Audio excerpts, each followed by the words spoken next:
We're gonna make kombucha today. We're gonna start off with tea. So we're gonna just make one half-gallon thing of kombucha. This is your SCOBY at the top. This is the good bacteria, and it feeds off of the caffeine and the sugar that you're going to put in here, and the caffeine from the tea. So you're gonna use 3 tea bags of organic black tea. Make sure you're using organic. 2 tea bags of the green tea. This gives it a nice mild flavor, and this is from Nutrilite. And then to get that nice pinkish hue, hibiscus is high in antioxidants and vitamin C. But if you come over here and look, we're making a big batch of this today, and Kaden was kind enough to get all my tea bags out for me. And so then go ahead and stir this up. So you're going to do your 6 tea bags. Oh, there's paper. That's okay. 6 tea bags. In it, you have paper. It's all right. And what else are we missing? Because so we have the caffeine, but sugar. We need the sugar. So we're gonna put in one of these. You do half a cup of sugar. You can turn it off. So once this comes to almost a boil, like you're making tea, you're gonna turn it off and cover, and you're gonna let it cool. And then I'll show you the next step for how you're going to add the SCOBY in and to make it into the kombucha. But for now, this is the first step of the process. Mom, do this over. Okay, so now our tea is finished, and we're gonna pull our tea bags out. Sometimes you can tie them all together. And you'll be making probably only one batch, but if you want to make more, your SCOBY you can separate and make more. So once our tea bags are out, Clara's gonna hold this for me. You got that? And we're gonna pour our tea into about here because you want room for your starter and for your SCOBY. It's not hot, no. So yeah, you wanna make sure, Clara has a good point, you wanna make sure that the tea is completely cool because you don't want to kill the SCOBY. Pull over another bottle.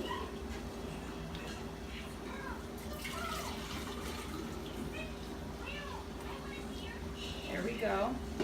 And then we got more. Whoops. We got some tea bags in that one, which is okay. We'll just pull those out.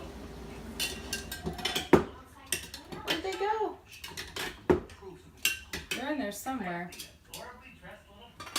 Alright, so we gotta, and basically if you're making more than 1 or 2, you gotta evenly distribute it, which I did not do.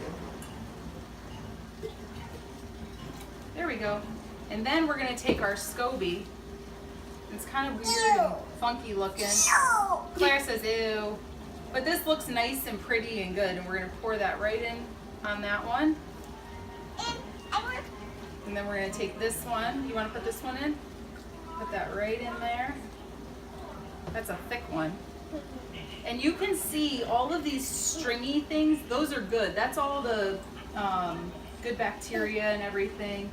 All right in there. This one's a thick one. I'm gonna put this one right on top of here. And then this is our starter from the last one. So you want to make sure you have at least a half a cup of starter per new one that you're making. So we're gonna pour that in right on top. And it's not necessary that you stir it. Hold on 1 second. Whoops. And then you can just, whatever remaining, you can measure this out exactly. Just make sure you have half a cup of starter. Otherwise, your SCOBY won't do as well, is what we found. And you'll see little black, if you see little like brown strains of everything in there, that's all the good probiotics and all of the healthy stuff. So then the final step is you're gonna take and put a coffee filter over the top. Make sure you're always working with clean utensils and everything, because you don't want other bacteria to start to grow. And then that's good to go. And you're gonna let it set for, this was your new batch, and this is gonna set for 5 to 7 days.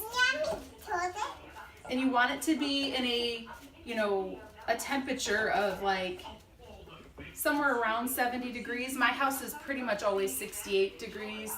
And so mine does fine. I just make sure it's not near a window or someplace where it's really cold or someplace where it's really hot. Keep a nice even temperature for it. And then I just set it on the counter, and it's good to go for the next 5 to 7 days. And then that's when you put your flavorings or your seasonings in. Okay, thank you. Okay, so after you've let your kombucha set for 5 to 7 days, you should have a nice SCOBY on top. And what we're gonna do is we're gonna prep it to drink. But this is gonna set for another day or two for the flavorings. And I make mine with raspberry and ginger, but you can do whatever you want in your seasoning or your flavorings. We've done a bunch of different flavorings.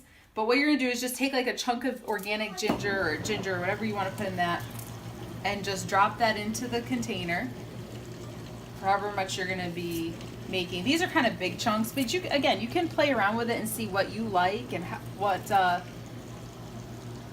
amounts that you prefer. And once that's done, then what you're gonna do is you're gonna take your kombucha and just start pouring it into the containers. And it'll fizz up a little bit, and that's okay.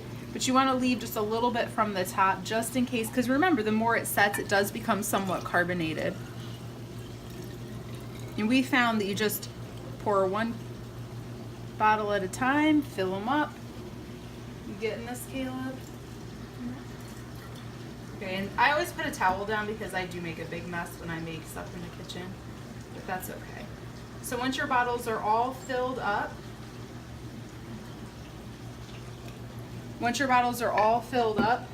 you're just gonna seal them. You can see this one's fizzing nicely. And these ones, if you have bottles like this, you might want to burp them, so you're gonna have to like let air and gas escape from it. But for the most part, you can pretty much just put lids on and they'll be good to go.